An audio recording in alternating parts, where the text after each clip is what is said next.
где можно увидеть чудо чудное или диво дивное. Обычно за чудесами чудесными ходят за 3-9 земель, так как считается, что чудеса — это где-то далеко, а у нас быть чудес не может. Но это неправда. Просто к своим чудесам мы привыкли и перестали им удивляться. А может быть, мы и не знаем, что самые настоящие чудеса творятся у нас под боком, совсем рядом, в соседней деревне. Некоторые из чудес козельской природы я хочу вам показать. Все наверняка слышали про Большой каньон Колорадо, но вряд ли кто-то из козельчан там был. Не огорчайтесь, у нас тоже есть свой каньон. Небольшой, но зато самый настоящий. Каньоном называют узкую и глубокую речную долину с крутыми склонами и невыраженными поймой и террасами. И именно такую долину себе проделала Серена на участке между селом Вылево и деревней Нижние Деряги. Для образования каньона необходимо, чтобы река имела довольно большую скорость. Тогда у нее хватит сил перетаскивать не только песок, но и небольшие камни, которые под действием силы течения будут углублять речную долину, подобно наждачной бумаге, вытачивать ее. Обычно такое под силу горным рекам. Но Серена довольно быстрая по меркам равнинной реки, убедитесь сами. Эта стремнина находится ниже по течению от Плюскова.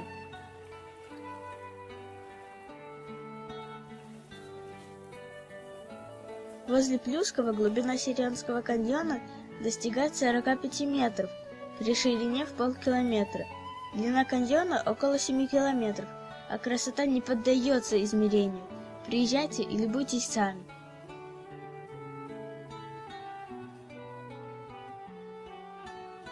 Это чудо, что у нас на равнинной реке образовался настоящий каньон, и мы можем наслаждаться красивыми видами с высокого берега. Как и каньоны, водопады тоже обычно расположены на горных реках. Например, их много на Урале, Кавказе, в Крыму. Ведь главным условием образования водопада является наличие перепада высот и чередование мягких и скальных пород. Тогда водный поток будет размывать себе русло неравномерно, а уступ будет становиться все выше. Вятич водопад расположен примерно в 30 километрах от Козельска, находится на ручье Бойков, притоке Серены.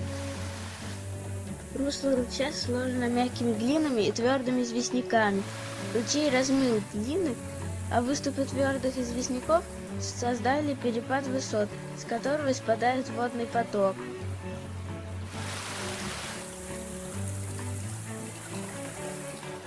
Малый Вятич имеет высоту всего около полуметра.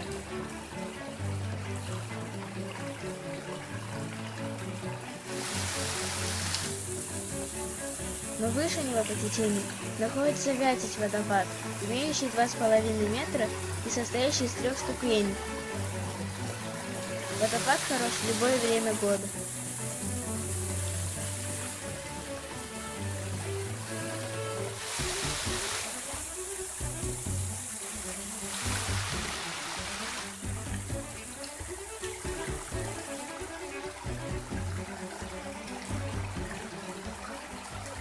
Уникальное место есть между мехзаводом и стеклозаводом – Бары на дюнах. Просто говоря, дюны – это насыпанные ветром песчаные горы. Их можно встретить в пустыне или на берегу моря. Например, в Прибалтике и Приазовье мы находимся на дюнах, но это не Куршская коса, это окрестности Козель.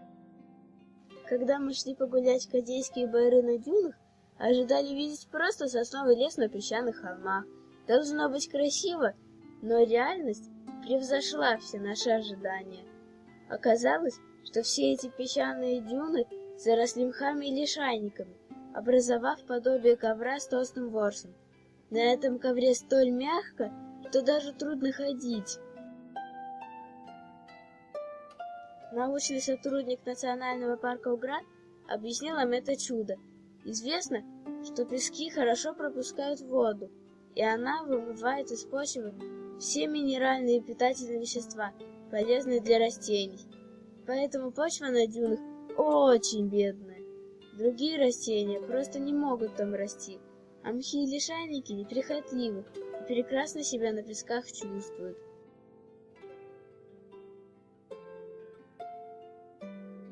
Но это не все. Мухи настолько нетребовательны к почве, что они поселились даже на потерянных кем-то ботинках.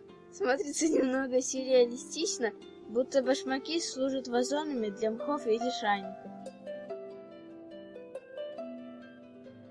Так, в наших козейских лесах мхи и лишайники как бы демонстрируют нам кусочек тундры, который мы никогда не видели, но теперь сможем иметь о ней представление. Вокруг Козейска еще сохранились исторические засечные леса. В 15 километрах к югу от города, за стеклозаводом, можно не просто встретить дубы в лесу, а прогуляться по Дубраве. Эта Дубрава, конечно же, не та самая, времен Ивана Грозного. Дубам в районе Волосово-Звягина нет и 300 лет, но зато те самые, более 400 лет назад, росли именно здесь.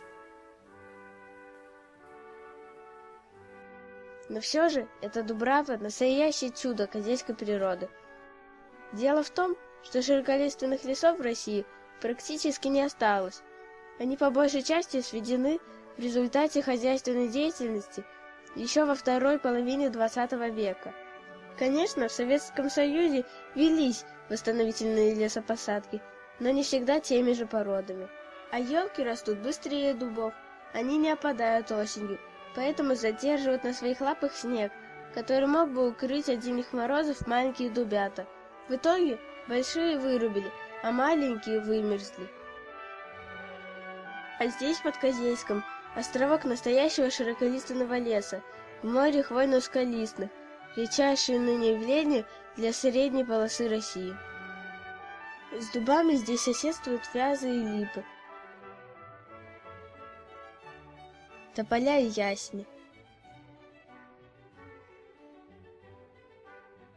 А это высоченный клен. Красивый лес, темный и глухой летом, яркий осенью.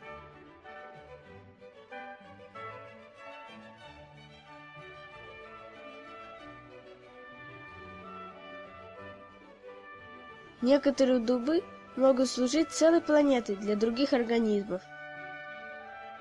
Внутри этого дуба целый мир. Большинство обитателей сейчас спят в корнях, дома только грибы, но сколько насекомых вернется сюда летом? Жизнь не стоит на месте. Мертвые деревья утилизируют многочисленные грибы. Эти великаны настолько огромны, что мы с родителями смогли один из них обхватить лишь втроем. Еще несколько столетий они могут восхищать козельчан и вызывать чувство благоговения. Чертово городище, без сомнения, жемчужина козейской природы. Урочище находится примерно в 5 километрах к северо-востоку от города Сосенский, на берегу реки Чертовская. Но главным чудом этого памятника природы, конечно, является холм, возвышающийся на 26 метров над урезом реки. На этом холме, сложенном древними кварцевыми песчаниками, видевшими еще динозавров, растут диковинные растения. Давайте поднимемся и посмотрим.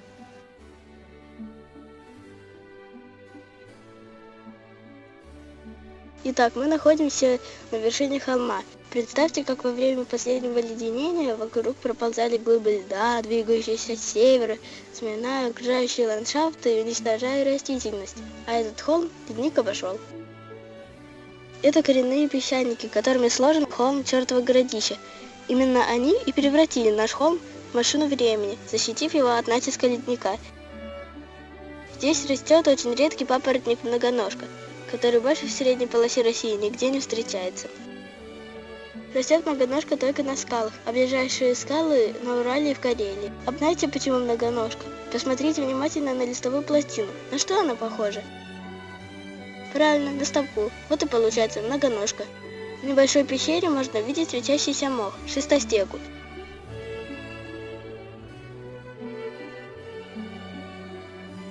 Это настоящее чудо природы, приспособленное для фотосинтеза при слабом освещении. Особые клетки в форме линзы отражают даже самый слабый свет, подобно кошачьим глазам. Эти растения настолько редкие и нетипичны для нашей местности, что, возможно, сохранились в Дальнековье. Чертово городище не только природный, но еще и археологический памятник. В древности здесь существовало поселение.